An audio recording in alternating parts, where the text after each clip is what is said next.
नमस्कार, DD news पर आप दो टूक देख रहे हैं। मैं हूं अशोक श्रीवास्तव। इन दिनों मुजफ्फरनगर उत्तर प्रदेश का एक वीडियो जो है वो खासा वायरल हो रहा है। उस वीडियो में दरअसल स्कूल की एक टीचर बच्चे की पिटाई जो है उनके ही दूसरे सहपाठी जो बच्चे हैं उनसे करवा रही है। स्कूल की टीचर के जो कुछ बयान सुने जा रहे हैं उसमें वीडियो में वो आपत्तिजनक है, क्योंकि स्कूल की टीचर ये कह रही हैं कि इसका मुंह लाल हो गया, अब इसकी पीठ पे मारो, अब इसके कमर पे मारो, थोड़ा जोर के मारो। स्कूलों में बच्चों को मारना अपने आप में एक अपराध है। किसी भी टीचर को, किसी भी शिक्षक को इस बात का अधिकार नहीं है कि वो बच्चे के साथ इस तरह से बर्ताव करे। भले ही बच्चे के मां बाप, अक्सर होता है, हम देखते हैं, अक्सर मां बाप ये कहते हैं कि इसको पीट पीट के सही कर दो, इसको पढ़ाओ, इसको पढ़ता नहीं है, इसके कान उमेठो, इसे आदमी बना दो। इस तरह के बयान हम मां बाप की ओर से सुनते हैं, लेकिन इस सब के बावजूद यह सही नहीं है। किसी भी हाल में बच्चे को स्कूल में मारा जाए यह अपराध है, और इसीलिए इस पूरी घटना को लेकर एनसीपीसीआर, राष्ट्रीय बाल संरक्षण आयोग और उत्तर प्रदेश की जो सरकार है, प्रशासन है, वो सख्त हुए हैं स्कूल के खिलाफ, और साथ साथ शिक्षिका के खिलाफ कार्रवाई शुरू हो गई है। लेकिन बड़ा सवाल यह है, क्या इस पूरी घटना में कोई हिंदू मुस्लिम एंगल था? क्या बच्चे को उसके धर्म, इसके मजहब के कारण मारा गया? क्योंकि मीडिया का एक हिस्सा और साथ साथ बाकायदा देश के कई नेताओं ने इस तरह के बयान दिए कि यह पूरी घटना के पीछे दरअसल मजहबी एंगल है, कम्युनल एंगल है। लेकिन हम जो आपको दिखाने जा रहे हैं वो ये साफ दिखाता है कि इस घटना में शिक्षिका का अपराध इतना जरूर है कि उसने बच्चे को अनावश्यक रूप से उसकी पिटाई करवाई। लेकिन इस पूरी घटना में हिंदू मुस्लिम का एंगल नहीं है। हिंदू मुस्लिम का एंगल जो लोग दे रहे हैं वो दरअसल वो लोग हैं जो शायद इस देश को हिंदू मुस्लिम के आधार पर बांटना चाहते हैं, चाहे उत्तर प्रदेश हो या देश का कोई और हिस्सा हो। ये दरअसल उनका एजेंडा है, ये नफरत का एजेंडा है, ये देश में केरोसिन फैलाने वाला एजेंडा है। दो टूक में आज हम इसी पर चर्चा करेंगे, 5 का पहाड़ा और नफरत का अखाड़ा। इससे पहले कि आगे बढ़ें, आइए ये रिपोर्ट देखिए, और इस रिपोर्ट में आपको बहुत कुछ सच दिखाई देगा। देखिए रिपोर्ट।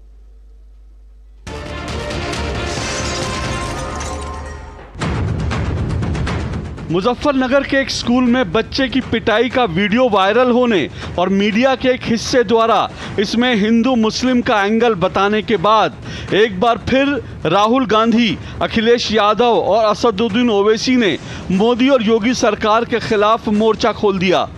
कांग्रेस नेता राहुल गांधी ने अपने केरोसिन वाले एजेंडे को आगे बढ़ाते हुए कहा कि ये भाजपा का फैलाया केरोसिन है जिसने भारत के कोने कोने में आग लगा रखी है। सपा के अखिलेश यादव ने कहा, भाजपा सरकार ये वीडियो G20 की मीटिंग में दिखाकर साबित करे कि उसका नफरती एजेंडा किस प्रकार से सही है। तो असदुद्दीन ओवैसी ने कहा, इस बच्चे के साथ जो हुआ उसके जिम्मेदार योगी आदित्यनाथ और उनकी नफरती सोच है। बच्चे के साथ स्कूल में पिटाई की जो घटना हुई वो शर्मसार करने वाली है, और इसके खिलाफ यूपी सरकार और राष्ट्रीय बाल संरक्षण आयोग ने कार्रवाई शुरू कर दी है, क्योंकि स्कूल में बच्चों को इस तरह से मारा नहीं जा सकता। लेकिन जिस तरह से मीडिया के एक हिस्से ने और राहुल गांधी, असदुद्दीन ओवैसी और अखिलेश यादव जैसे नेताओं ने पूरी घटना को कम्युनल कलर दिया, हिंदू मुस्लिम का रंग दिया, उसके पीछे इन नेताओं की आखिर क्या मंशा है? क्या उत्तर प्रदेश में, मुजफ्फरनगर में दंगे भड़काना? दुर्भाग्य की बात तो यह है कि मीडिया के जिस हिस्से ने इस घटना को हिंदू मुस्लिम बनाया उसने भी इस बात की जिम्मेदारी महसूस नहीं की कि अपनी खबर का फैक्ट चेक करता। अब हम आपको बताते हैं कि इन नेताओं ने कैसे मुजफ्फरनगर पर झूठ फैलाया। सबसे पहले सुनिए बच्चे के चाचा को, जिसने ये वीडियो शूट किया, और वो साफ कह रहा है कि हिंदू मुस्लिम की कोई बात ही नहीं। क्या बात है, तुमने एक वीडियो वायरल की है, आज की है कल की है? ये कल की है। कल तुमने एक वीडियो वायरल की है। जी। क्या घटनाक्रम था इसका? ये घटनाक्रम था जी, मैं कुछ कार्य से गया था स्कूल। और इसमें जो मेरा चचेरा भाई है अल्तमस, वो वहाँ पे पढ़ने जाता है। मैं अपने काम से जैसे गया था तो मैडम बच्चे को पीट रही थी, और पीट रही थी या बच्चों से पिटवा रही थी। अच्छा। तो ऐसे ही करके जी वीडियो में जो बात हो रही है उसमें कि ये जो मुस्लिम महिलाएं हैं वे अपने मायके चली जाती हैं और बच्चे पढ़ाई पर ध्यान नहीं देते, ये बात थी उसकी। जी। उस तुम्हारी वीडियो को किसी ने बढ़ा चढ़ा के एडिट करके आगे बढ़ा दिया। जी। और अब सुनिए बच्चे के पिता को, जो अपने बच्चे की पिटाई से आहत तो हैं, लेकिन घटना में हिंदू मुस्लिम की बात होने से साफ इनकार करते हैं। मैडम ही मार सके थी बच्चे को, या एक आध बच्चा जो सीनियर होता है वो मार देता, कोई हमें मलाल नहीं होता। लेकिन बच्चे को 1 घंटा 2 घंटा टॉर्चर करना, 7 साल के बच्चे को, बहुत जोर पड़ा। तभी बच्चे की तबीयत कैसी? बच्चा की तबीयत तो ठीक है, लेकिन डरा हुआ है बच्चा। क्या लगता है आपको, जिस तरह से बच्चों पर कितना नींद नहीं मानता? बहुत ज्यादा नींद नहीं मानते हैं जी। तो आपने कंप्लेंट कराई है? जी, रात कंप्लेंट करवाई। अच्छा जी, आपकी ओवैसी साहब से बात हुई? जी। क्या बात हुई? उनसे यही बात हुई कि बच्चे की तालीम ना रोकियो, तालीम करवाइयो, और आप चाहते हो तो यहाँ हैदराबाद में बच्चे की तालीम करवाएंगे, ये बात हुई। जब भी चाहेंगे। और यहाँ भी चाहेंगे, किसी भी स्कूल में वहाँ भी तालीम करवाएंगे। पार्टी पूरा खर्च होता है। तो आपके अपने बच्चे को हैदराबाद भेजनी पड़ेगी? नहीं जी, छोटा बच्चा है, इतनी दूर तो नहीं भेज सकते, ना बच्चा रहेगा इतनी दूर। अच्छा, गाँव में जिस तरह से हिंदू मुस्लिम आबादी दोनों आबादी रहती है, जी, इस तरह का माहौल है जी। वैसे हिंदू मुस्लिम का कोई मैटर नहीं है इसमें, माहौल ठीक है यहाँ का, भाईचारा है गाँव में भी गुआंढ में भी। उसी स्कूल में पढ़े उसी गांव के एक अन्य मुस्लिम युवक को भी सुनिए। सर, सबसे पहले तो उसमें जो वीडियो में जो मैडम ने वर्डिंग बोल रखी ना, जो थोड़ा ध्यान से सुनोगे ना आप, तो उन्होंने बोल रखा कि भाई जो मुस्लिम औरतें, मोमडन औरतें अपने बच्चों को छोड़ के चले जाती हैं, इससे पढ़ाई खराब होती है। तो इसमें कोई गलत बात तो उन्होंने बोल नहीं रखी है कि जैसे कुछ लोग क्या है तोड़ मरोड़ के पेश कर रहे हैं कि भाई वो हिंदू लड़कों से मुस्लिम लड़के को पिटवा रही है। ये समाज में कुछ जो लोग हैं वो इस बात को फैला रहे हैं, तो ऐसा तो कुछ नहीं है। मैं खुद उनका स्टूडेंट हूँ, मैं आपको बताऊं। और अब जांच के बाद पुलिस का वर्जन सुनिए। इस आपत्तिजनक टिप्पणी के संबंध में गहनता से जांच की गई, स्कूल के प्रिंसिपल से बात की गई, तो ये तथ्य प्रकाश में आया है कि महिला टीचर द्वारा ये डिक्लेयर किया गया कि जिन मोमडन बच्चों की मां बच्चों की पढ़ाई पर ध्यान नहीं देती है, उन बच्चों की पढ़ाई का नाश हो जाता है। जो वीडियो बना रहा शख्स जो है उसकी पुष्टि करता है। इसके संबंध में बीएसए को भी अवगत करा दिया गया है, और जो मारपीट जो बच्चों के द्वारा की जा रही है, इसके संबंध में उस संबंधित टीचर के खिलाफ विभागीय कार्यवाही अमल में लाई जाएगी। इन सारे विवादों के बीच सपा नेता स्वामी प्रसाद मौर्य ने एक और विवादित बयान दे दिया। स्वामी प्रसाद मौर्य ने कहा कि हिंदू कोई धर्म नहीं बल्कि धोखा है।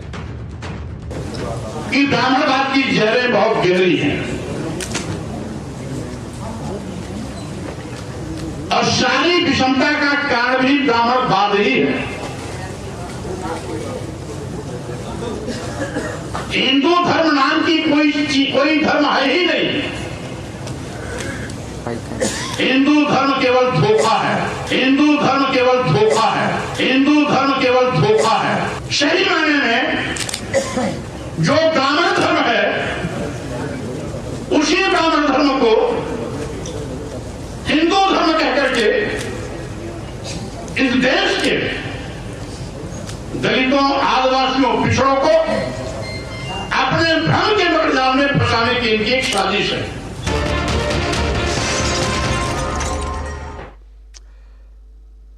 तो आपने रिपोर्ट देखी किस तरह से 2024 के चुनावों से पहले सब लोग अपना अपना एक नफरती एजेंडा सेट करने में लगे हुए हैं। इसी को लेकर आज दो टूक में हम सवाल उठाएंगे और इसी को लेकर दो टूक में चर्चा होगी। दो टूक में मेरा आज का सवाल आपके सामने है। आज दो टूक में मेरा सवाल जिस पर आज की डिबेट, आज की इस चर्चा को आगे बढ़ाएंगे। वो आपकी स्क्रीन पर है। मेरा आज का सवाल है, स्कूल में बच्चे की पिटाई किसने बनाई? हिंदू मुस्लिम की लड़ाई। जी हां, स्कूल में बच्चे की पिटाई किसने बनाई? हिंदू मुस्लिम की लड़ाई, ये मेरा सवाल है। और आज इस डिबेट में, इस चर्चा में मेरे साथ 5 मेहमान जो हैं शामिल हैं इस डिबेट को आगे बढ़ाने के लिए। आइए 5 मेहमानों का एक एक करके परिचय करवा देता हूं। मेरे साथ प्रोफेसर धर्मेंद्र यादव हैं, समाजवादी पार्टी के प्रवक्ता हैं धर्मेंद्र यादव जी। मेरे साथ विनोद बंसल जी हैं, विश्व हिंदू परिषद के प्रवक्ता हैं, विश्व हिंदू परिषद के प्रवक्ता विनोद बंसल जी। प्रणय कुमार है मेरे साथ, शिक्षाविद हैं प्रणय कुमार जी। सायरा शाह हलीम है मेरे साथ, सामाजिक कार्यकर्ता हैं, एक्टिविस्ट हैं। और मेरे साथ वरिष्ठ पत्रकार हर्षवर्धन त्रिपाठी हैं। आप 5 मेहमानों का बहुत बहुत शुक्रिया और स्वागत। धर्मेंद्र यादव जी, अभी हम जो सारे बयान सुन रहे थे, चाहे वो पिता का बयान हो या फिर वहीं पर रहने वाले दूसरे जो 2 बच्चे थे उनका बयान हो, पुलिस का वर्जन है, ये सब जो है पिता का वर्जन है, वो कह रहे हैं इसमें हिंदू मुस्लिम का कोई एंगल नहीं है। तो फिर सवाल यह है कि नेता इसमें हिंदू मुस्लिम का एंगल क्यों तलाश रहे हैं, क्यों ढूंढ रहे हैं, क्या मंशा है उनकी? नीरज जी, सबसे पहले तो एक जो शिक्षिका का स्वरूप होता है वो इस वीडियो में मुझे नहीं दिख रहा है। प्राइमरी मुझे ऐसा लगता है कि कोई शिक्षिका इस तरह से किसी बच्चे से ऐसा व्यवहार करेगी, ऐसा अपेक्षित होता नहीं है। धर्मेंद्र जी एक मिनट आपको, मेरा नाम अशोक श्रीवास्तव, आपने नीरज बोल दिया। खैर हो सकता है किसी और चैनल, कोई बात नहीं, किसी और चैनल पे आप चले से आगे होंगे, कोई बात नहीं। लेकिन पहली बात, जो शिक्षिका के आचरण के ऊपर आपकी बात से 100% मैं 100% सहमत हूं और इसीलिए शिक्षिका के आचरण के खिलाफ कार्रवाई हो रही है जो सही है। किसी शिक्षिका को स्कूल में बच्चे को मारना, और वो भी सहपाठी से, खुद भी उसको हक नहीं है। तो शिक्षिका का आचरण बिल्कुल गलत है, इसमें कोई दो राय नहीं। मेरा सवाल शिक्षिका आचरण को लेकर नहीं है, मैं कह रहा हूं शिक्षिका आचरण गलत है, उसके खिलाफ एक्शन होना ही चाहिए। मेरा सवाल है कि इस मामले को हिंदू मुस्लिम बनाने की कोशिश क्यों हो रही है? भारतीय जनता पार्टी का एजेंडा है इस तरह की चीजों को फैलाने का। सबसे पहली बात तो ये है, अगर भारतीय जनता पार्टी इतने सालों से नफरत नहीं घोलती तो किसी शिक्षिका के मन में इस तरह के भाव नहीं आते। ये सिर्फ एक घटना मात्र नहीं है, अभी आपने देखा कठुआ में भी इस तरह की घटना हुई है। कठुआ में किसी बच्चे ने बोर्ड पर जाकर के जय श्री राम लिख दिया, तो वहां पे मुस्लिम शिक्षक ने उसको पीटा। तो आज अगर आप इस बात को समझ रहे हैं कि भारतीय जनता पार्टी जिस तरह से डिवाइड करने का प्रयास करती है, पूरब से लेकर पश्चिम तक, उत्तर से लेकर दक्षिण तक, सारी दिशाओं में भारतीय जनता पार्टी की बोई हुई बीज और जो नफरत घोली हुई है, उसका ये नतीजा है कि आपने देखा कि मुजफ्फरनगर में एक शिक्षिका इस तरह का व्यवहार करी, उसके जस्ट बाद श्रीनगर में, कठुआ में इस तरह से दूसरी घटना सामने आई।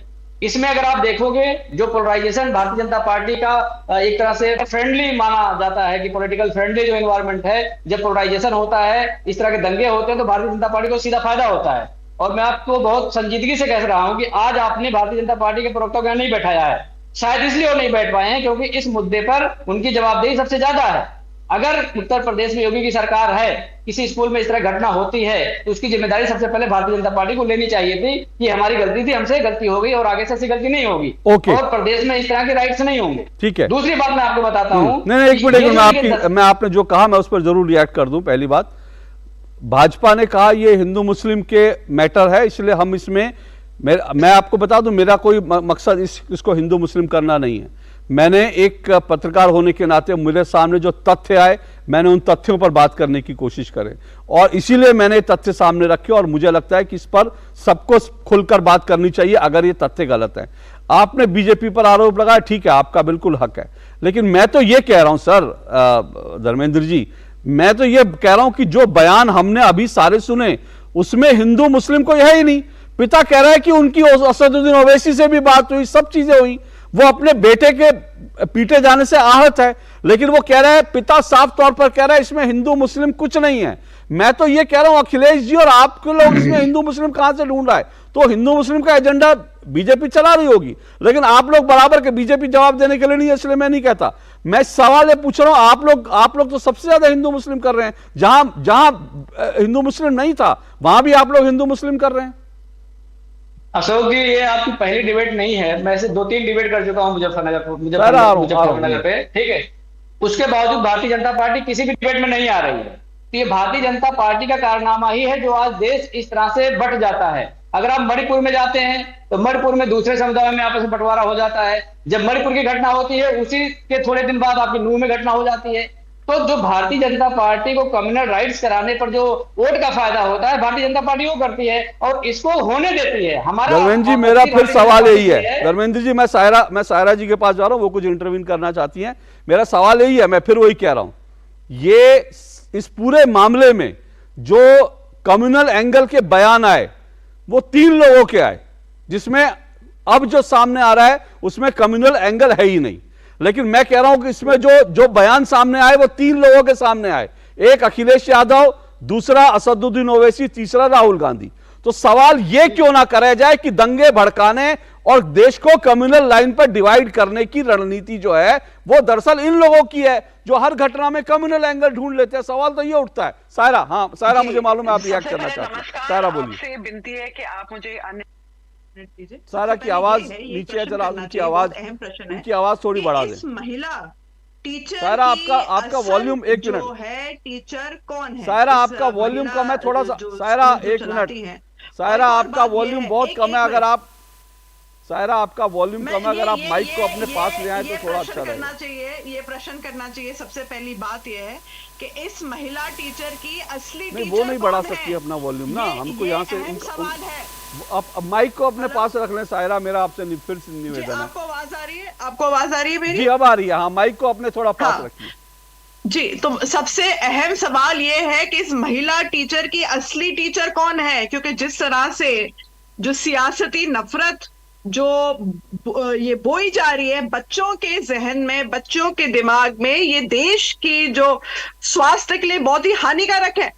एक और बात मैं बता रही हूं कि यहाँ पे एक माँ होने की हैसियत से मेरा जो है रूप कांप गया।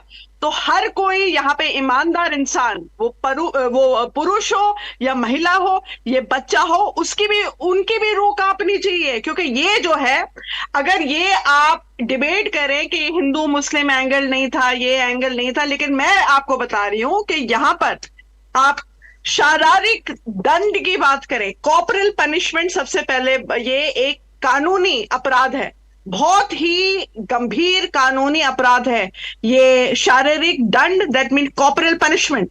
अब मैं आपको एक चीज बताती हूं, यहां पे एक बच्चे को कोई भी दर्द महसूस कराना, ये सेक्शन 303 के तहत, सेक्शन 305 के तहत, आईपीसी इंडियन पीनल कोड के तहत ये एक क्रिमिनल ऑफेंस है। फिर मैं एक और बता दूं, section 17 of the right RTE act 2009 के तहत ये जो है एब्सोल्यूट एक बार है कॉर्पोरल पनिशमेंट में। चलिए, अगर ये आप एंगल ला ही रहे हैं कि हिंदू मुस्लिम का विषय नहीं था, लेकिन मैं बता रही हूं इस महिला को अभी तक FIR ही नहीं, अभी तक लॉकअप में होना चाहिए 5 साल की दंड के लिए। कि उनने जो है दिन दहाड़े वो पूरे वीडियो पे जो गया है और हर एक जो है चकाचौक रह गया है, हर एक को बहुत ही गुस्सा है, दिल में दुख है कि इस तरह का अपराध छोटे मासूम बच्चों के साथ चल रहा है। और एक और बात है, आपने माँ का, उसकी बच्चे की माँ का बयान सुना होगा। अभी वीडियो में माँ का बयान ये बोल रही है कि यहाँ पे कोई भी सुलह नहीं हुई और पुलिस बकायदा, ये एलिगेशन लग रहा है कि पुलिस बकायदा आ रही है, बाप से विनती करी है, भैया केस मत फाइल करो, FIR मत करो, ये मत करो, वो मत करो। तो किस तरह की सुलह हुई है? एक और नहीं, मैं कह रही हूं एलिगेशन लगा है, एलिगेशन लगा है। आपने टिकैत जी का बयान सुना? आप पुलिस की बात कर रही हैं, आपने टिकैत जी का बयान सुना? उनके लिए कुछ कहेंगी? अरे मैं आपको बता रही हूँ, आप इस बात से राजी है या नहीं है? नहीं, मैं ये नहीं कह रहा हूँ, मैं नहीं कह रहा हूँ। आप कह रही हैं, नहीं, सायरा 1 मिनट, सायरा 1 मिनट। आपने टिकैत का बयान सुना? टिकैत जी का, जिनको आप लोगों के लिए तो टिकैत जी बहुत मतलब पवित्र और बहुत पवित्र आत्मा है, जो बिल्कुल देश में सही एजेंडे लेकर बढ़ रहे हैं। आपने उनका बयान सुना? उन्होंने क्या कहा? बड़े टिकैत साहब का बयान सुना आपने? देखिए, मैंने माँ का बयान सुना है। नहीं, आप कह रही, माँ ने ये बोला है, आपने स्कूल सुनिए, के मैं बाहर क्यों भी कह रहा हूँ, मैं टिकैत जी का बयान क्यों कह रहा हूँ, सुनिए, मैं टिकैत जी का बयान क्यों कह रहा हूँ। सायरा मेरी बात सुनिए, सायरा मेरी बात सुनिए, सायरा सुनिए, ये सेलेक्टिव मत होइए, सायरा सेलेक्टिव मत होइए, सायरा मेरी बात सुनिए, सायरा मेरी बात सुनिए, सायरा हम लोग, सायरा मैंने आपसे कहा, सायरा मैंने आपको अनइंटरप्टेड बोलने का मौका दिया, लेकिन आप मेरी बात सुन लीजिए। इतना बड़ा गैर कानूनी काम किया है सायरा, आपकी बात से, सायरा आपकी बात से पूरी तरह से मैं सहमत हूं। उस टीचर ने गैर कानूनी काम किया है, किसी बच्चे को इस तरह से, इन सब चीजों से मुझे, एक मिनट सुनिए, अब मेरी बात सुन लीजिए। सायरा, आपने कहा आपको बोलने दिया जाए, मैं आपको बोलने का मौका दे रहा हूं, लेकिन जरा हम डिबेट को डिबेट की तरह से करें। मैं आपकी बात से, आपने जो कहा, मैं आपकी बात से, जो आपने शुरू में कहा, आपकी बात से पूरी तरह से सहमत हूं। मैंने एक चीज पर सवाल उठाया, और मैं सवाल क्यों उठा रहा हूं वो भी सुन लीजिए। आपने कहा कि पुलिस इसमें सुलह कराने की कोशिश कर रही है। मैं आपसे कह रहा हूं कि सुलह कराने की कोशिश पुलिस नहीं कर रही है, सुलह कराने की कोशिश टिकैत साहब कर रहे हैं, जो देश की सोकॉल लिबरल जो और जो सेकुलर लॉबी है उनके बड़े नेता हैं। और उन्होंने कहा कि जो लोग इसमें हिंदू, ये टिकैत साहब का बयान है कि मुजफ्फरनगर में हम दंगे नहीं होने देंगे। ये टिकैत साहब का बयान है कि ये सुलह सफाई हम करवाएंगे, क्योंकि इसमें हिंदू मुस्लिम का कोई एंगल ही नहीं है। मैं सिर्फ ये पूछ रहा हूं, मैं सिर्फ ये पूछ रहा हूं, इस पूरी घटना में मेरा मूल सवाल फिर वही है, इस स्कूली घटना में टीचर ने जो किया गलत है, लेकिन अब जो है इस घटना में आग जो लोग घी डाल रहे हैं हिंदू मुस्लिम एंगल करके, मेरा सवाल उन पर है। अरे इस बात में इतनी टिप्पणी क्यों, ये वॉट अबाउटरी क्यों हो रही है, अगर मगर क्यों हो रहा है? अगर मगर कुछ नहीं होना चाहिए, सीधे दंडनीय अब ये अपराध है। इस औरत को, जो मैं शिक्षक, इसको नहीं कहना चाहिए, इसको अपराधी करार करना चाहिए, उसको जेल में होना चाहिए। 5 साल की बात से मैं सहमत हूं। तभी एक संदेश जाएगा देश में कि आप मासूम बच्चे को पिटवाएंगे स्कूल में, बिल्कुल ठीक है, आपको भी 5 साल लॉकअप में रहना पड़ेगा। धार्मिक विषय मैं आपकी अपराध किया है, सायरा आपकी बात से, उन्हीं का लफ्ज है,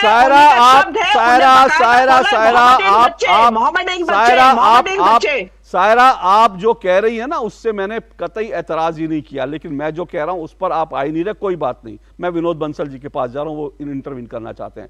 स्कूल की शिक्षिका ने गलत किया, उसमें किसी को, मुझे नहीं लगता कि यहां पर हम 5 लोग बैठे हैं, कोई भी इसमें से स्कूल की शिक्षिका के काम को जस्टिफाई करेगा। अगर कोई करेगा तो मैं देखता हूं आगे डिबेट में, लेकिन मुझे नहीं लगता कोई करेगा।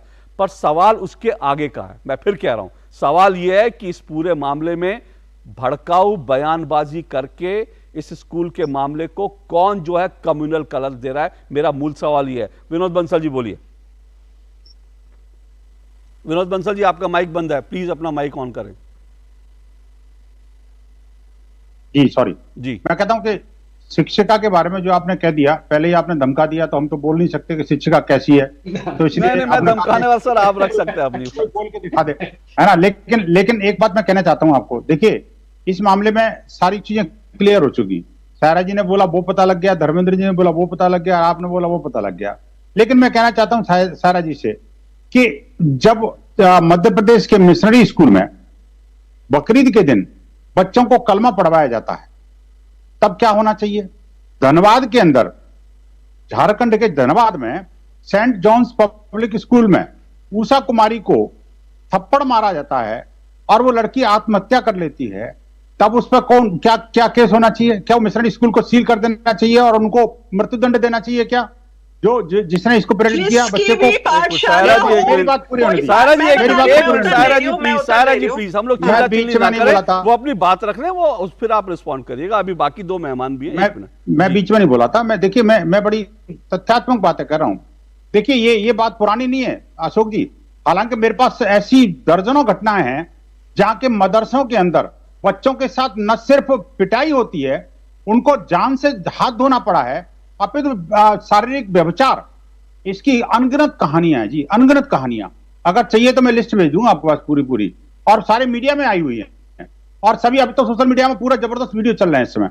लेकिन मैं कहना चाहता हूं, रांची के अंदर 13 जुलाई की घटना है जी, आपको बताऊं, जो झारखंड की राजधानी है, वहां पर 7th day advent public school था, स्कूल का नाम लेके कह रहा हूं जिम्मेदारी के साथ में, और वहां पर जो है, वहां बच्चा था आर्यन माझी, शेड्यूल ट्राइब कम्युनिटी का बच्चा था। उस बच्चे का अपराध सिर्फ इतना था कि भगवान भोले शंकर के सोमवार के दिन वो चंदन लगा के आ गया था। उस बच्चे को मारा पीटा गया, बच्चा आत्महत्या के लिए मजबूर होना पड़ा। तीसरी घटना इसी मास में, यानी अगले मास के जो जुलाई के अंदर घटी, वो थी जमशेदपुर के अंदर एक हिंदू छात्रा को जो कि टीका लगा के आई थी और टीका उसको मिटवा दिया गया। जमशेदपुर के अंदर एक बेटी बिंदी लगा के आई थी। आपको पता है वो बिंदी जो है उसको इतना वो हो गई कि उसको जो है अधमरी अवस्था में जाना पड़ा। एक जमशेदपुर के अंदर ही एक और घटना घटी जी। एक बच्ची को जो है वो गौमांस खिलाया जाता है और उसके बाद जबकि प्रतिबंधित है पूरे प्रदेश के अंदर, वो कहां से आया, किसने खिलाया, क्यों खिलाया, बच्ची आत्महत्या कर लेती है। पेरेंट्स चिल्लाते रहते हैं, पेरेंट्स चिल्लाते रहते हैं कि बेटी के साथ कार्रवाई मत करिए। विनोद जी, आप जो घटनाएं, एक मिनट सायरा, एक मिनट विनोद जी, आप जो घटनाएं कह रहे हैं वो मैं जानता हूं, मेरे संज्ञान में है।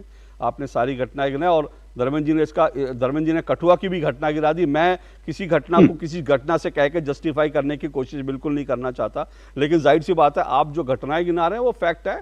लेकिन मेरा मूल सवाल फिर वही है जो धर्मेंद्र जी ने कहा कि भाई ये जो है, ये हिंदू मुस्लिम ये करके जहर जो है, दरअसल बीजेपी सरकार, और जाहिर सी बात है जब बीजेपी सरकार की बात आती है तो आप लोग के ऊपर भी बात आती है, क्योंकि आप लोगों को इस सरकार में आरोप लगता है कि खुली छूट मिल रही है।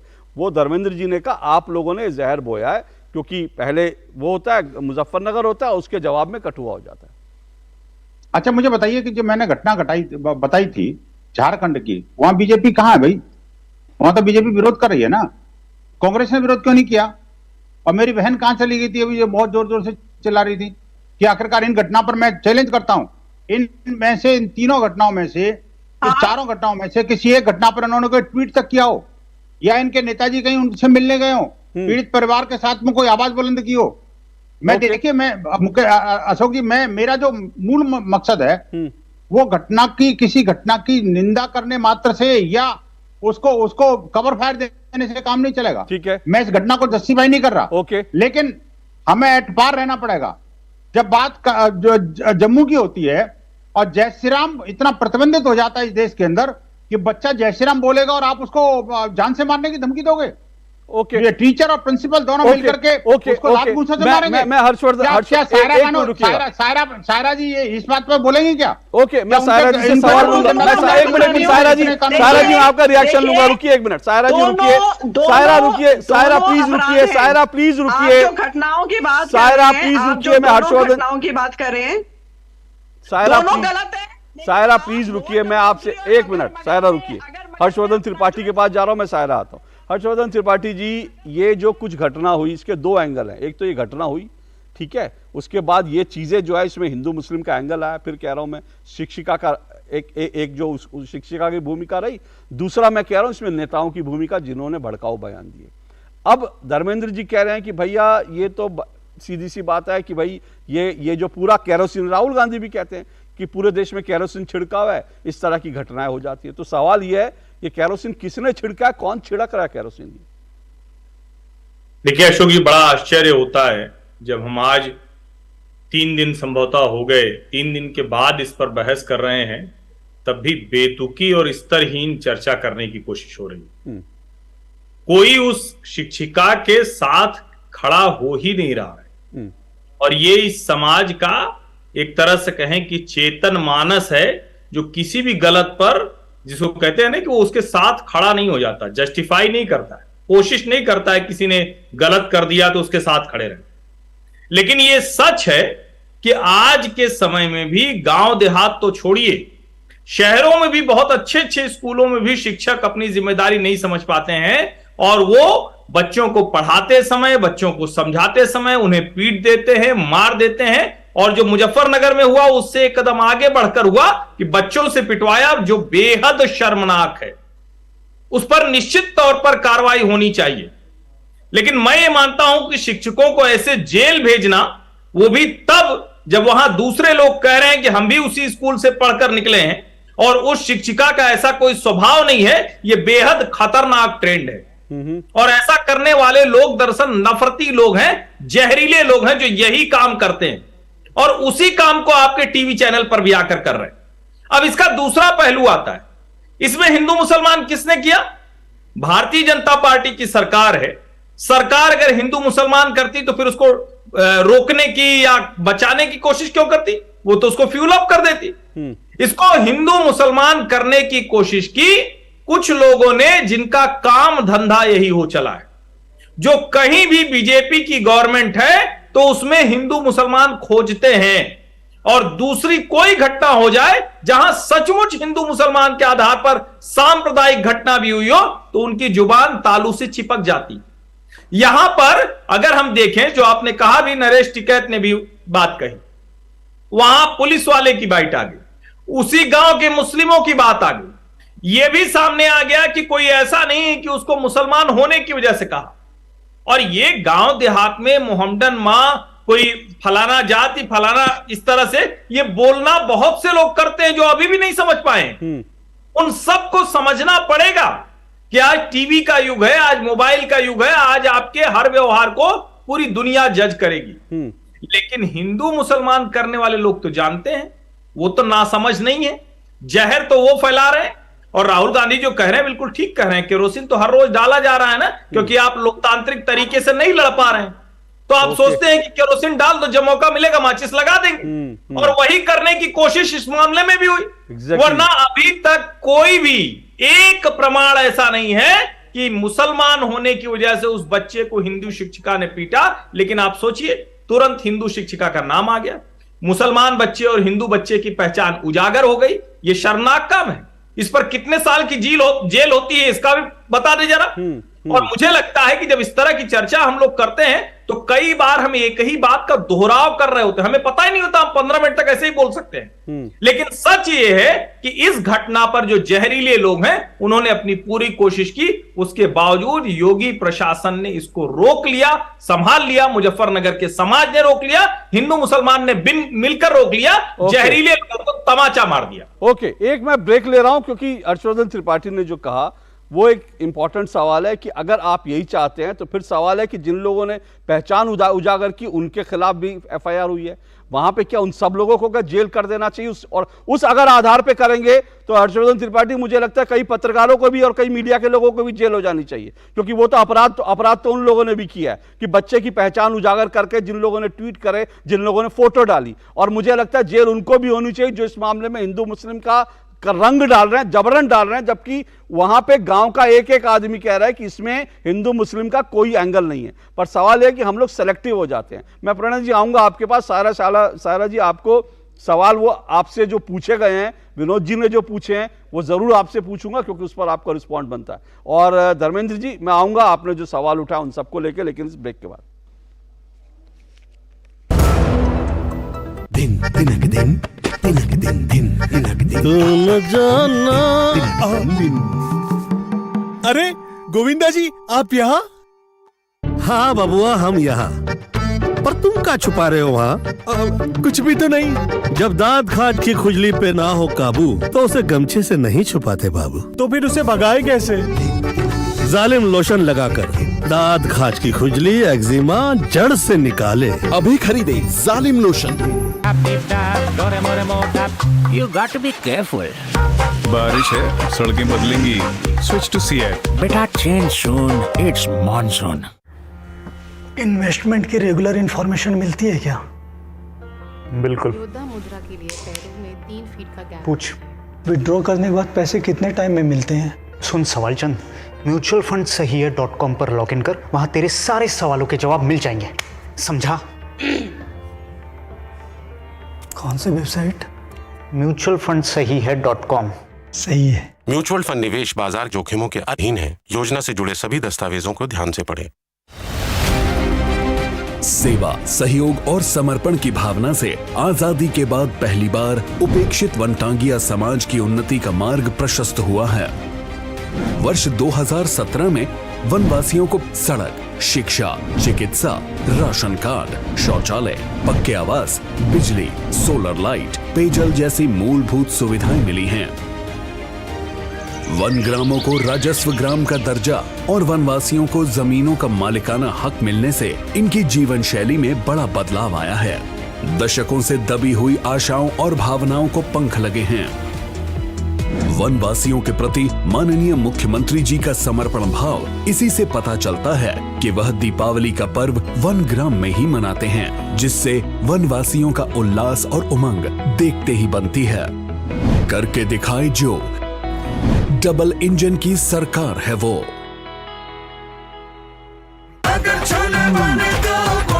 गोल्डी छोले मसाले, जहाँ जाए रिश्ते बनाए, जहाँ जाए रिश्ते बनाए, गोल्डी मसाले। दो टुक आप देख रहे हैं और दो टुक में हम चर्चा कर रहे हैं पांच का पहाड़ा और नफरत का अखाड़ा। पांच का पहाड़ा नहीं सुनाने के कारण और बच्चे की कुछ गलतियों के कारण शिक्षिका ने सजा दी, लेकिन इस सजा को लोगों ने नफरत का पहाड़ बना दिया, नफरत का पहाड़ा बना दिया, क्योंकि अखाड़ा बना दिया नफरत का। क्योंकि जिस तरह से इस पूरे मुद्दे पर हिंदू मुस्लिम एंगल से बयानबाजी की गई वो अपने आप में जो है वो दुर्भाग्यपूर्ण है। बड़ी बात यह है कि बाकायदा गांव की तरफ से सबके बयान आ रहे हैं, कि गांव की तरफ से बाकायदा सबके बयान आ रहे हैं कि भाई ये पूरी जो घटना है ये इसमें हिंदू मुस्लिम का कोई एंगल नहीं, लेकिन उसके बावजूद लोग इस तरह की बयानबाजी कर रहे हैं। इसी पर चर्चा कर रहे हैं। मेरे साथ पांच मेहमान जुड़े हैं। प्रोफेसर धर्मेंद्र यादव, समाजवादी पार्टी के प्रवक्ता, विनोद बंसल वीएचपी के प्रवक्ता हैं, प्रणय कुमार जी हैं, शिक्षाविद हैं, सायरा शाह हलीम जो हैं वो समाचार वो एक्टिविस्ट हैं, और जो हैं हर्षवर्धन त्रिपाठी हैं जो पत्रकार हैं, वरिष्ठ पत्रकार हैं। प्रणय कुमार जी, सवाल यह है कि शिक्षिका को नई शिक्षा नीति की बात सायरा शाह हलीम ने कही। उन्होंने कहा नई शिक्षा नीति है तो इसलिए इस हिसाब से, और उन्होंने जो नियम कायदे बताया उसके हिसाब से जेल होनी चाहिए शिक्षिका को, वो अभी तक बाहर है। उनके लिए मूल मुद्दा जो है वो ये है। पर विनोद जी जो कह रहे हैं, सवाल यह है कि वो सारी घटनाएं भी अपने हाथ में देखी, तो क्या उन सारे शिक्षकों को, सारे स्कूलों को इस तरह से बंद कर देना चाहिए? सारे शिक्षकों को जेल भेज देना चाहिए? मदरसों में जहां बच्चे पिटते हैं, जहां बच्चों के साथ शारीरिक शोषण होता है, उन सबको उठाकर जेल भेज देना चाहिए? क्या यही सॉल्यूशन है? अशोक जी बहुत धन्यवाद। संभवतः मेरी आवाज पहुंच पा रही है आप लोगों तक। जी अशोक जी, इसमें कोई दो राय नहीं है। आपने ठीक कहा कि यहाँ बैठे हुए सभी पैनलिस्ट इस बात पर एकमत हैं कि जो कुछ हुआ वह निंदनीय है, दुर्भाग्यपूर्ण है, और कोई भी उस शिक्षिका का बचाव नहीं कर रहा है। जहां तक उस शिक्षिका के विरुद्ध कानूनी निर्णय लेने की बात है, उससे इतर अगर आप मुझे इजाजत दें तो मैं एक शिक्षाविद होने के नाते और एक समाजशास्त्री होने के नाते मैं इस पैनल का भी और देश का भी ध्यान आकर्षित करना चाहूंगा। इसमें भारत की परंपरा में यह ठीक है कि कानून इसकी इजाजत नहीं देता और हम सबको कानून का सम्मान करना चाहिए। और ठीक कहा हर्षवर्धन त्रिपाठी जी ने कि आज के तकनीकी दौर के अनुसार अपने को में बदलाव भी लाना चाहिए। लेकिन भारत की परंपरा में, भारत की सांस्कृतिक परंपरा में आप देखेंगे कि माता पिता भी बच्चों को आउट ऑफ द ट्रैक जाने पर डांटते हैं, फटकारते हैं, और कभी आवश्यकता पड़ती है तो उनको चपट भी लगाते हैं। ठीक इसी प्रकार आपने ये अनुभव किया होगा, इस पूरे डिबेट में इस पक्ष पर किसी ने नहीं बोला, आपने ये अनुभव किया होगा कि शिक्षक भी बच्चों को समय समय पर प्रोत्साहित करते हैं, पुरस्कृत करते हैं, दिशा देते हैं, पुचकारते हैं, बुलाते हैं, और कभी कभी भारत की परंपरा में उन्हें टोकते भी हैं। और आवश्यकता प्रणय जी माइक अपने पास रखिए, आपकी आवाज नहीं आ रही है भाई। प्रणय जी की आवाज जरा ठीक करिए प्लीज जी। तो मैं ये कह रहा था कि कभी कभी आवश्यकता पड़ने पर उसको रोकते टोकते और थोड़ी सी शपथ भी लगाते हैं अगर जरूरत पड़ती है जी। आपने कबीर को सुना होगा कि गुरु कुमार शिष्य कुंभ है, भीतर दे बाहर बाहर चोर। इस पूरे मसले पर जिस ढंग का राजनीतिकरण किया गया, जैसे मीडिया ने एक माहौल बनाया जिसमें हिंदू मुस्लिम एंगल को उभारा गया, उसमें मैं एक बड़ा प्रश्न उठा रहा हूं कि क्या कल को शिक्षा के क्षेत्र में कोई व्यक्ति बड़ा ध्येय लेकर आना पसंद करेगा?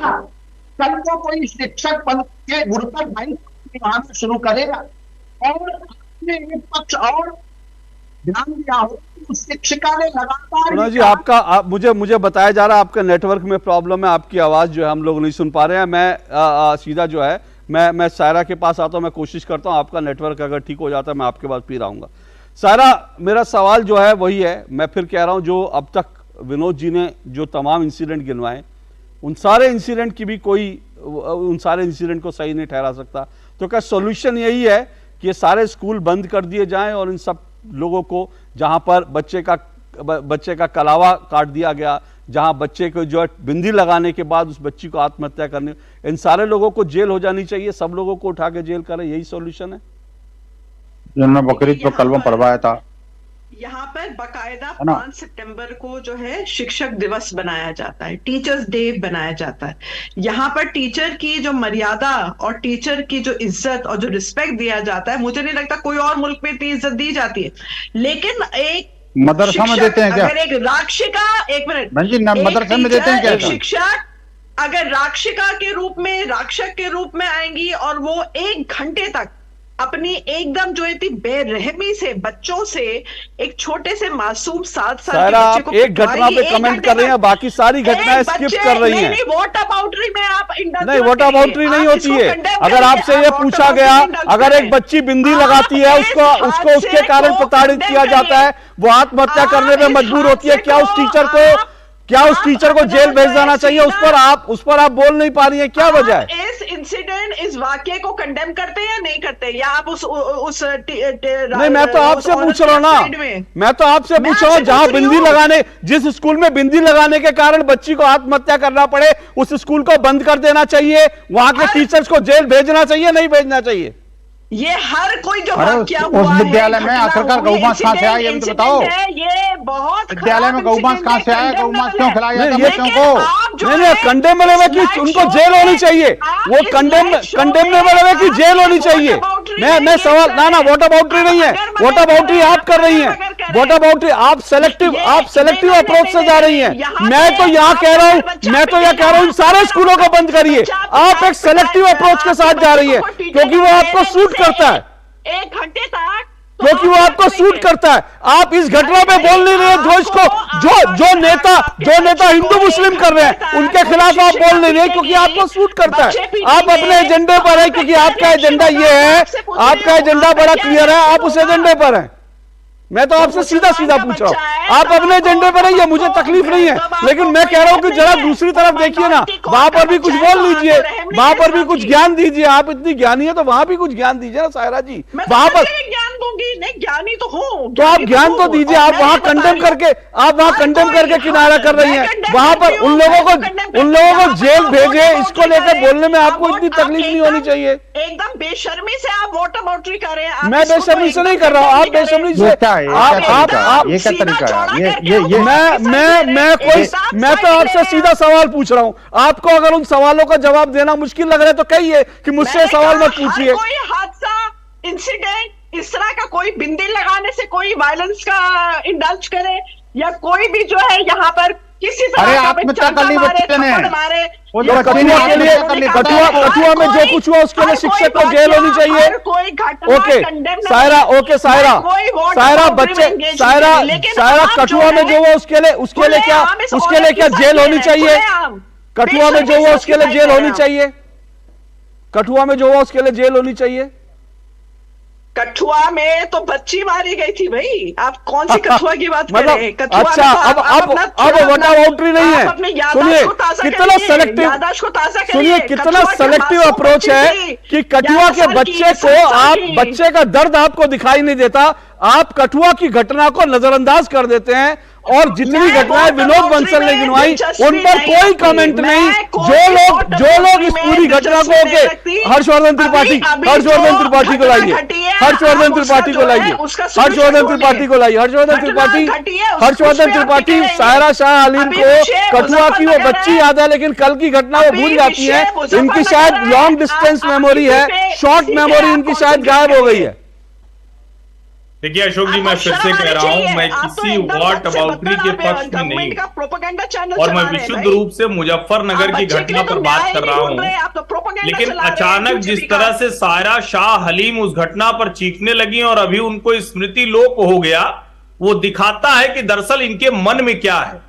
असली संकट यही खड़ा होता है, और इनके नाम पे लिखा हुआ है लेखिका और सामाजिक कार्यकर्ता। मुझे अच्छा लगता, मुझे अच्छा लगता है ये कहती हैं कि मैं जाके उस टीचर से मिलूंगी और उससे कहूंगी कि आखिर आपके मन में ऐसे भाव कैसे आ गए। लेकिन मुश्किल कहां है, इनको हिंदू मुसलमान दिख रहा है, इनको ये नहीं दिख रहा है कि वो छोटा बच्चा है, उसके घर के लोग, उसके परिवार के लोग, उसके गांव के लोग उसके भविष्य की बेहतरी देख रहे हैं। लेकिन ये उसकी बेहतरी नहीं देख रही, ये चाहती हैं कि उसके मन में जहर भर दिया जाए, उसके परिवार के मन में जहर भर दिया जाए, और उस जहर को बढ़ाने के लिए ये टीवी की बहस में आई हुई। इसके लिए ये डीडी न्यूज पर आकर आपके साथ बहस कर रही हैं और उसमें जहर को और बढ़ाने की कोशिश है। हम सारे लोग यहाँ बात कर रहे हैं, जहर कम करना है, मेरा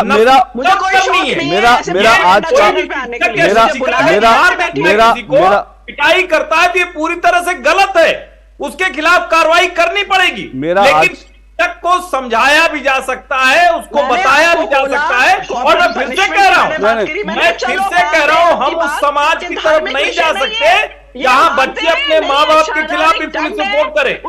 हम उस तरफ नहीं जा सकते, हमें उस तरफ जाने से बचना है।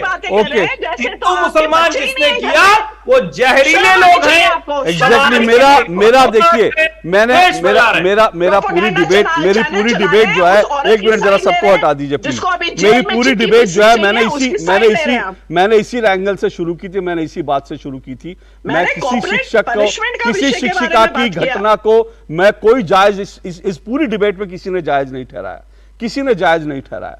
लेकिन सवाल यह है कि इससे इतर कुछ बड़े सवाल हैं। बड़े सवाल यह है कि इस घटना को हिंदू मुस्लिम का एंगल देख करके समाज में या उत्तर प्रदेश में या देश में कौन जहर की खेती कर रहा है, मूल सवाल यह। लेकिन कुछ लोग बड़े सेलेक्टिवली इस मूल सवाल से बचना चाहते हैं, वो ठीक है, अगर आपके एजेंडे को सूट नहीं करता आप बचिए। लेकिन धर्मेंद्र यादव, मैं आप ही के पास आ रहा हूं, आप बड़ी देर से हाथ उठा रहे हैं। आपने शुरुआत की, आपने कहा कि हां नफरत का एजेंडा। मैं सीधा सीधा कह रहा हूं कि 2024 सामने है, नफरत का एजेंडा सर आपकी तरफ से आ रहा है। आप शायद इस पे ना बोलना चाहें, लेकिन जब आप नफरत के एजेंडे का सवाल दूसरों के लिए उठाते हैं तो आपको जवाब देना पड़ेगा। हिंदू धर्म एक धोखा है, यह आपके महासचिव का बयान है, आज का बयान है, और बड़े गर्व के साथ उन्होंने इस बयान को अपने ट्विटर हैंडल पर लगा रखा है, और वो आपके महासचिव उनके ट्विटर हैंडल पर लिखा हुआ है। और आपके महासचिव कहते हैं हिंदू धर्म एक धोखा है, और अखिलेश यादव इस घटना को बढ़ाते हैं, आप बढ़ाते हैं। तो इसलिए आप पे सीधा सीधा आरोप क्यों ना लगाया जाए कि 2024 से पहले आप लोग हिंदू मुस्लिम करना चाहते हैं, आप लोग मुजफ्फरनगर में एक बार फिर दंगे भड़काना चाहते हैं। बोलिए। अशोक जी, आपने काफी लंबा सवाल पूछ लिया है और बहुत सारे सवाल में जवाब भी दे दिया है। मैं हर्षवर्धन जी से शुरू करना चाह रहा हूँ। हर्षवर्धन जी जितने शॉर्टली, जितने प्यार से कह के निकल गए, जो सामाजिक असमानता इस देश के गांव-गांव तक फैली हुई है, उसके इंटेंसिटी को आपको समझना होगा। जैसे मान लीजिए किसी ने जाति सूचक शब्द का इस्तेमाल किया, तो उसमें एक शब्द में ऐसा होता है कि उसको एक अपीलिंग फील होती है, टीचर है मेरे, ऐसा बोल सकता है। धर्मेंद्र जी हिंदू है कि नहीं? अशोक जी, अरे बंसल साहब आप चुप रहो ना पहले। अरे नहीं बताओ ना यार, बाकी बातों का जवाब हो जाएगा, लेकिन ये बताओ आप हिंदू है कि नहीं? आप सर्टिफिकेट लेके घूम रहे हैं क्या? नहीं, मैं नहीं कर रहा, मैं तो आपके महासचिव की तरफ से पूछ रहा हूँ। आपके महासचिव कह रहे हैं कि हिंदू धर्म तो होता ही नहीं है। आपके महासचिव, मैं एक ब्रेक और ले रहा हूँ, मैं एक ब्रेक लेता हूँ, ब्रेक के बाद आता हूँ। रुकिए, मैं आप दोनों को ले आऊंगा सामने, धर्मेंद्र जी और विनोद जी, मैं आप दोनों को ले आऊंगा, क्योंकि मेरे सवाल धर्मेंद्र जी आपने जो आपकी बात जारी रहेगी, लेकिन विनोद जी का कुछ सवाल है उन पर भी आएगा। लेकिन मैं एक छोटा सा ब्रेक ले रहा हूँ, ब्रेक के बाद लौटते हैं, डिबेट को आगे बढ़ाएंगे। गोल्डी छोले मसाले, जहाँ जाए रिश्ते बनाए, जहाँ जाए रिश्ते बनाए, गोल्डी मसाले। सेवा, सहयोग और समर्पण की भावना से आजादी के बाद पहली बार उपेक्षित वनटांगिया समाज की उन्नति का मार्ग प्रशस्त हुआ है। वर्ष 2017 में वनवासियों को सड़क, शिक्षा, चिकित्सा, राशन कार्ड, शौचालय, पक्के आवास, बिजली, सोलर लाइट, पेयजल जैसी मूलभूत सुविधाएं मिली हैं। वन ग्रामों को राजस्व ग्राम का दर्जा और वनवासियों को जमीनों का मालिकाना हक मिलने से इनकी जीवन शैली में बड़ा बदलाव आया है। दशकों से दबी हुई आशाओं और भावनाओं को पंख लगे हैं। वनवासियों के प्रति माननीय मुख्यमंत्री जी का समर्पण भाव इसी से पता चलता है कि वह दीपावली का पर्व वन ग्राम में ही मनाते हैं, जिससे वनवासियों का उल्लास और उमंग देखते ही बनती है। करके दिखाए जो डबल इंजन की सरकार है वो। You got to be careful. बारिश है, सड़कें बदलेंगी। Switch to Seat. बेटा change soon. It's monsoon. दिन दिनक दिन दिनक दिन दिन दिनक दिन तुम जाना दिन। अरे गोविंदा जी आप यहाँ? हाँ बबुआ हम यहाँ, पर तुम क्या छुपा रहे हो वहाँ? कुछ भी तो नहीं। जब दांत खाज की खुजली पे ना हो काबू तो उसे गमछे से नहीं छुपाते बाबू। तो फिर उसे भगाए कैसे? जालिम लोशन लगाकर दांत खाज की खुजली एक्जिमा जड़ से निकाले। अभी खरीदे जालिम लोशन। तो दो टूक आप देख रहे हैं, दो टूक में 5 का पहाड़ा और नफरत का अखाड़ा, इसी पर चर्चा कर रहे हैं। मुजफ्फरनगर में जो घटना हुई उसमें शिक्षिका की जो गलती है वो साफ तौर पर दिख रही है।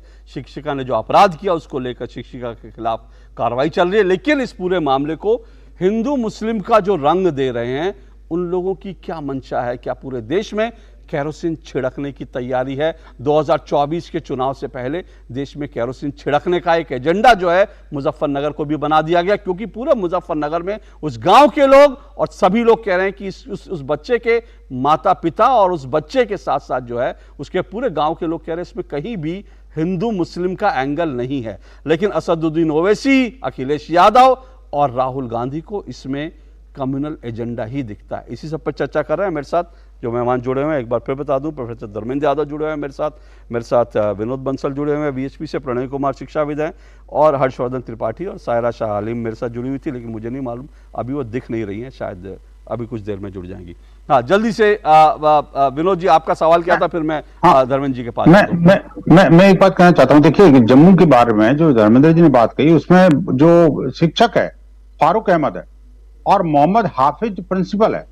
देखिए वो केस और इस केस से कितना भयावह और भयानक है आप सोचिए ना, कि एक तरफ तो उत्तर प्रदेश में थप्पड़ मारे गए बच्चे के द्वारा, और दूसरी तरफ शिक्षक जो है न सिर्फ विद्यालय के अंदर बल्कि प्राचार्य के कक्ष में भी प्राचार्य शिक्षक दोनों लात घूंसों से मार रहे हैं बच्चे को, और अंत में यह भी कहा कि अगर तुमने दोबारा से जय श्री राम बोला तो हम जान से मार देंगे। आप सोचिए जहर कहां है, कौन बोल रहा है, क्या कार्रवाई होनी चाहिए? आखिरकार ये देश राम का देश है या किसी दुष्ट का देश है? और ये धर्मेंद्र जी न सिर्फ इस बात पर चुप्पी साध रहते हैं, बल्कि मैं कहता हूं धर्मेंद्र जी से यही पूछना पड़ेगा। मुझे संदेह नहीं है इनके हिंदुत्व पर, ये हिंदू हैं, परिवार से हिंदू हैं, लेकिन अब ये जिस तरह से इनके महासचिव ने बोला है हिंदू के प्रति जितना जो घृणा का पात्र बनाया है इन्होंने, तो क्या ये अपने आप को आज भी हिंदू कहने में अपने आप को गौरवान्वित महसूस करते हैं क्या? या इनके पिताजी माताजी क्या हिंदू हैं कि नहीं है, ये जरा स्पष्ट कर दें। और नहीं तो इनको बोले कि ये अभी पार्टी से या तो रिजाइन करें और नहीं तो महासचिव को बाहर निकालें। धर्मेंद्र जी बोलिए। अगर विनोद जी, धर्मेंद्र जी विनोद बंसल जी जैसे लोग इस समाज को नफरत में झोंक करके नहीं, जैसे वैसे छोड़ दीजिए, नफरत तो आप लोग ओके एक एक करके आप वरिष्ठ नहीं देने का कुछ भी बोल देंगे आके, आप सर्टिफिकेट लेके नफरत की बात हो गई है। ओके धर्मेंद्र जी जवाब देने दीजिए। नफरत तो आपके नेता एक मिनट विनोद जी रुक जाइए, धर्मेंद्र जी को जवाब देने दीजिए। जवाब दीजिए सही। अरे रुक सुन तो लो भाई, जम्मू कश्मीर में सरकार किसकी है मुझे बता दीजिए, उत्तर प्रदेश में सरकार किसकी है?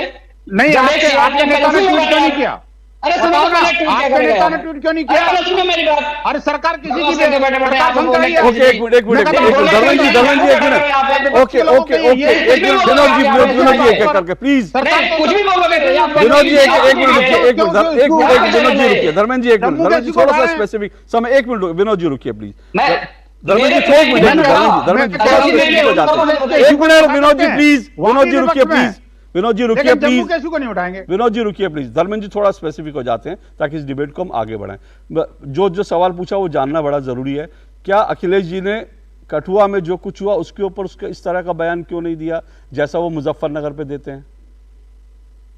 अशोक जी मैंने सबसे पहले ओपनिंग रिमार्क में ही मैंने कहा कि जो कठुआ का आपने पूछा भी नहीं था मुझसे। नहीं आपने कहा, मैंने कहा अब सुनिए ना, अब सुनिए मेरी बात पूरी होने दीजिए। मारने वाला फारूक अहमद है। एक मिनट रुक जाइए, मैंने पूछा भारतीय जनता पार्टी के प्रवक्ता यहाँ नहीं बैठे हैं क्योंकि उनकी लगाई हुई आग है, उसको फेस नहीं कर सकते हैं। जम्मू कश्मीर में सरकार किसकी है, उत्तर प्रदेश में सरकार किसकी है? जब एक सीआरपीएफ का जवान बंदूक उठा लेता है और अपने यात्री को गोली से भून देता है उसमें या मुस्लिम भी होते हैं, हिंदू भी होते हैं। तो ये आग जो है धर्मेंद्र जी, मेरा एग्जैक्टली मेरा सवाल यही है, धर्मेंद्र जी मेरा सवाल एग्जैक्टली यही है। ये आग तो आप ही लोग भड़का रहे हैं ना। जब स्वामी प्रसाद मौर्य ये कहेंगे, आके पब्लिकली कहेंगे हिंदू धर्म एक धोखा है, तो केरोसिन कौन छिड़क रहा है? स्वामी प्रसाद जब वो रामचरितमानस पर अपमानजनक टिप्पणी करते हैं, आप लोग खामोश हो जाते हैं, तो क्या केरोसिन आप नहीं छिड़क रहे? आपकी पार्टी नहीं छिड़क रही? धर्मेंद्र जी जवाब दें। धर्मेंद्र जी मेरा सीधा सवाल है, जब आप कहते हैं कि हिंदू धर्म एक धोखा है, समाजवादी पार्टी के महासचिव कहते हैं कि हिंदू धर्म एक धोखा है, रामचरितमानस का अपमान करते हैं, तो केरोसिन छिड़कने वाले समाजवादी पार्टी के लोग हुए या नहीं हुए? बताइए, जवाब तो ले लीजिए। अरे समाजवादी नहीं है, समाजवादी पार्टी, जो नारी शक्ति ये को समाज पशु कंटक पार्टी के लोग हैं। बता दीजिए। ये समाज, मेरे सवाल का जवाब नहीं आ रहा। मैं फिर बड़ा स्पेसिफिक सवाल पूछ रहा हूं, क्या स्वामी प्रसाद मौर्य, क्या ये बयान कि हिंदू धर्म एक धोखा है, ये सही ठहराएंगे, जायज ठहराएंगे आप सीनियर जर्नलिस्ट है, आप जो बात कह रहे हैं कि उन्होंने कहा कि रामचरितमानस ठीक नहीं है, उन्होंने चौपाई पर सवाल उठाया था और आज भी हम कायम हो। अरे आज वो पूरे हिंदू धर्म पे सवाल उठा रहे हैं, आज वो पूरे हिंदू धर्म पे सवाल उठा रहे हैं। आज उन्होंने कहा हिंदू धर्म एक धोखा है।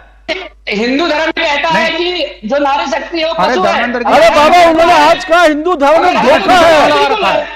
अगर नारी शक्ति पशु है तो धर्म धोखा है, इसमें क्या दिक्कत है? मुझे बता दीजिए। मुझे बता दीजिए हिंदू धर्म एक धोखा है भाई। अगर हिंदू धर्म में नारी, अरे हिंदू धर्म धोखा है, आप सहमत है इस बात से? हिंदू धर्म धोखा है, बिल्कुल सहमत है। सहमत है आप? हिंदू धर्म धोखा है? चलिए, बहुत अच्छी बात है। ओके, चलिए, ओके प्रणय जी, चलिए बढ़िया बात है। इसका मतलब समाजवादी पार्टी की ऑफिशियल लाइन है कि हिंदू धर्म एक धोखा है। बहुत अच्छी बात है प्रणय जी। मैंने आपको बताया कि अगर हिंदू धर्म में, सर आपने कहा बिल्कुल सही है, थैंक यू सर, आपने अच्छा हुआ कि समाजवादी पार्टी की लाइन क्लियर हो गई। बोलिए प्रणय जी। अपने आप क्लियर कर लीजिए। इसको जरा ब्रेकिंग न्यूज चलाइए। ये समाजवादी पार्टी ने डिक्लेयर किया है हिंदू धर्म एक धोखा है। हिंदू नहीं रहती है वो। अब शांति से, मेरे पास समय नहीं है। प्रणय जी का कमेंट अगर हम सुन सकते हैं। प्रणय जी, हरियाणा की घटना, प्रणय जी, हरियाणा में दंगा करवा दिया, वो किसी देन है? हरियाणा में किसी सरकार है? जहाँ बीजेपी की सरकार, वही दंगे क्यों हो रहे हैं? वही इस तरह की घटनाएं। भाई सबकी आवाज नीचे कर दीजिए, मुझे एक गेस्ट दे दीजिए जिनकी आवाज हम सुन सके प्लीज। तो केवल एक बात दोहराना चाहूंगा, इस पूरे डिबेट में एक पक्ष में शिक्षाविद होने के नाते रखना चाहूंगा कि भारत की परंपरा में शिक्षकों को यह अधिकार प्राप्त है कि वो बच्चों को प्रोत्साहित करे, दिशा दे, और यदि उनमें नैतिक मूल्यों का क्षरण दिखाई दे, वे किसी गलत राह पर दिखाई दे, उनसे कोई गलती हो, उनको रोके, टोके। और आज से 20 साल 25 वर्ष पहले हम देखें, उनको कभी कभी okay sir, okay Harshvardhan Tripathi 30 second. आपने स्वामी प्रसाद मौर्य क्या कहेंगे आप, जो उन्होंने बयान दिया आज, क्या दिखाता है वो, क्या संकेत है? 30 सेकंड। देखिए, बहुत स्पष्ट है, स्वामी प्रसाद मौर्य और उनकी राजनीति वो लगभग समाप्त है। आप ध्यान से देखिए, भारतीय जनता पार्टी के साथ जब वो रहे तो इस तरह के किसी मुद्दे पर बात करने का साहस उनमें नहीं होता। लेकिन जब वो समाजवादी पार्टी के साथ होते हैं तो हिंदू धर्म पर सवाल उठाते हैं, गोस्वामी तुलसीदास पर सवाल उठाते हैं और लगातार समाज को विभाजित करने की कोशिश करते हैं। अब उनका संकट ये, उनको लग रहा है कि अब जिस तरह की राजनीति हो रही है और जिस तरह से लोग असल मुद्दों पर बात कर रहे हैं, उसमें उनकी राजनीति खतरे में है। हिंदू धर्म नहीं है, स्वामी मौर्य धोखा जरूर हो गए। ओके, इसमें कोई दो राय नहीं है कि देखिए समाज को बांटने की कोशिश तो हो रही है, चाहे वो मुजफ्फरनगर की घटना हो या फिर उसके बाद कठुआ की घटना हो, या अगर स्वामी प्रसाद मौर्य का बयान है। और यही जो समाज को बांटने वाले लोग हैं, जो एक घटना में, हर घटना में जो हिंदू मुस्लिम एंगल ढूंढ रहे हैं, गांव के लोगों के मना करने के बावजूद, बच्चे के माँ बाप कहने के बावजूद, वही लोग दरअसल इस देश में केरोसिन छिड़कने का काम कर रहे हैं, क्योंकि उन्हें लगता है कि आग लगेगी तो शायद उनकी जो चुनावी रोटी है वो शायद पक जाए, जो 2014 के बाद से कच्ची पड़ी है, उसी को पकाने के लिए केरोसिन छिड़कने का एक खेल चल रहा है। बहुत बहुत शुक्रिया मेरे सभी मेहमानों का। 2 टुक में आज बस इतने, आपसे कल मुलाकात हुई, इजाजत दीजिए, नमस्कार।